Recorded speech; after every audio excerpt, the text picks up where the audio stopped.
Your host of OnlineStrategyPodcast.com. I have a topic for you today that I've been over before, and I'm going to go over it again. I'm going to go over it in a little more detail, give you some examples, and a little bit of history behind it. This is a really important topic, and this is probably, if there were a top 3 most important points about how to best interact with your online customers, this is going to be like 1 or 2 easily. User interface. What is that? Okay. A user interface is basically any screen view that your potential customer or website visitor has and the way that they interact with your web page. Now, I'm going to use this in reference to web pages because that's what I'm all about. Now, think about this. So you have your website page, okay? A new visitor comes onto your website. They see your page. Every piece of data, every element on that page, every piece of information, every button that does something when you click on it, also known as function, how it functions. And keep in mind, user interface is design and function beautifully integrated. Just think of that. Design and function, beautifully integrated. And I'll just add with content. Function and design, beautifully integrated with content. Okay, that's how I'm going to explain this. So you've got your content, your information, you've got your design, your structure, your layout, your positioning, your buttons, this, and that, right? So what you're trying to do is create the simplest, the most simple experience for your visitor. Whether you are a freelance painter or an artist, or you sell thousands and thousands of online products, whatever it may be, whatever type of service or product you offer, the user interface and the user experience are extremely important. When I started building websites back in the 90s, it was really popular to have like spinning balls everywhere. It was like cool, you know? It was cool to have bouncing things on the pages, spinning things, and all these like, you know, we call them technology advanced things at that time. They were cool because they were technology advanced. Well, throw the whole technology advanced thing out the window. Just throw it out the window. No matter what you've read or what you've seen or what you've heard, throw all that stuff out the window and just think about your customer. Think about your customer before you think about yourself in terms of their experience. It's the same way you could analogize this in the same way that you could, like, let's say you had a store that people are walking into. And when people walk in the store, you go to the grocery store and you see the signs up at the top of the aisles, right? That tell you like where everything is, you know, how to find stuff. And that's totally cool, but we all know those don't always work. I mean, it's like, you know, it says like pasta and bread and you're like, okay, well, anyway, you get what I'm saying. It's not always exactly right. And I would say that the average grocery store user interface, if you will, is not very good. And it could be by design. You know, maybe a sales tactic. You know, longer we keep people in the store, maybe the more products we sell. I don't know. I'm not going to state that as fact, but okay. So when you when I was developing in the 90s and I moved forward, right? You know, I had the fortunate opportunity to work with all different kinds of business owners. You know, startup business owners, full-time entrepreneur business owners, you know, lifelong business owners, all kinds of different business owners, and I really learned so much from my clients and customers. They taught me more than I could ever get from any book or anywhere, because this is like coming from, you know, people that have real experience.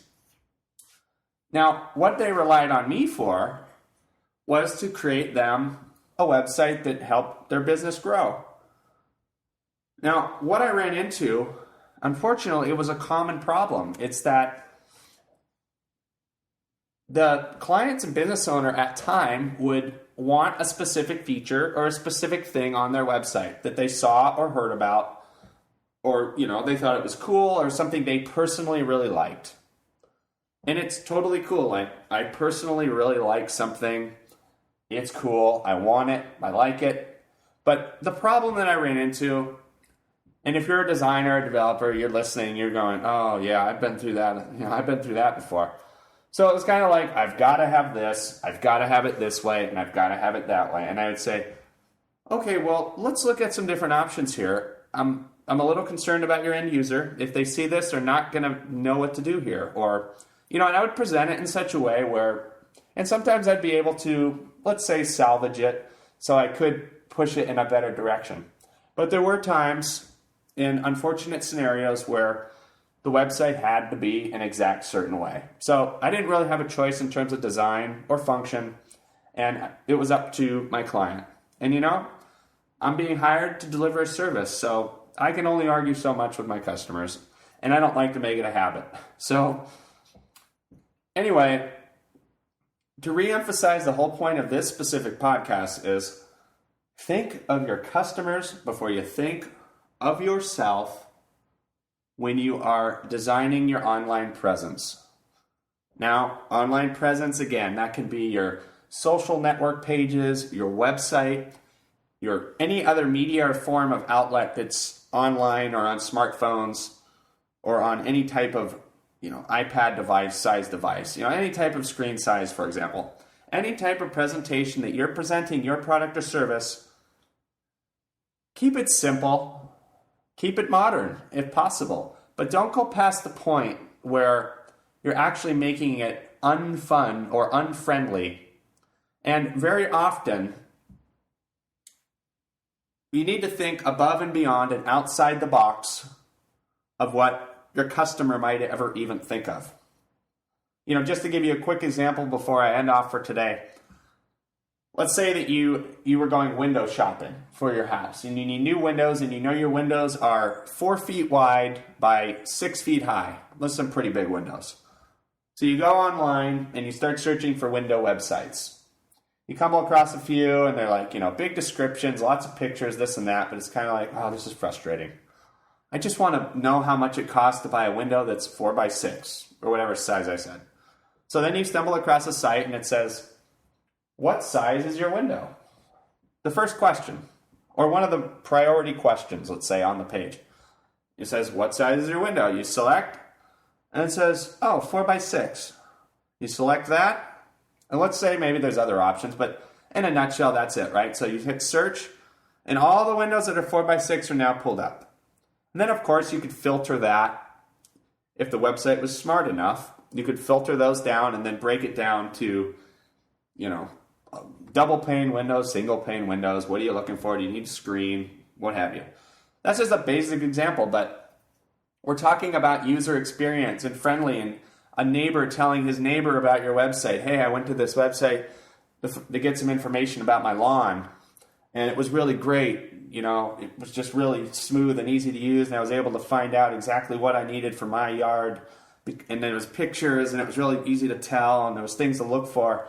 So it was like this amount of detail, of this unit interface that just captivates and captures your user to, tell others about it or promote it some way. And anyway, it's self-sustaining when you can achieve that. So that's all I have for you today. I'm going to get into this topic a lot more. I've got so many examples just running through my head right now on this topic because there really is a lot to talk about.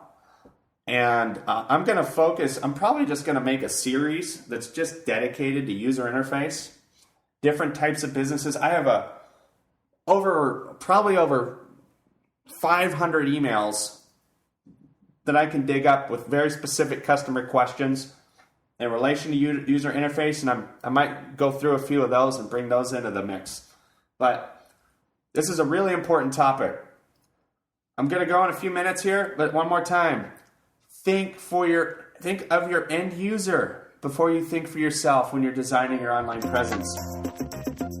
It's Friday, October 18th. Have an awesome weekend. I'm just getting busy. I got a lot to do this weekend. I'll have another podcast up to you sometime this weekend. I've got a lot of topics to talk about. Thanks for listening. Catch you next time.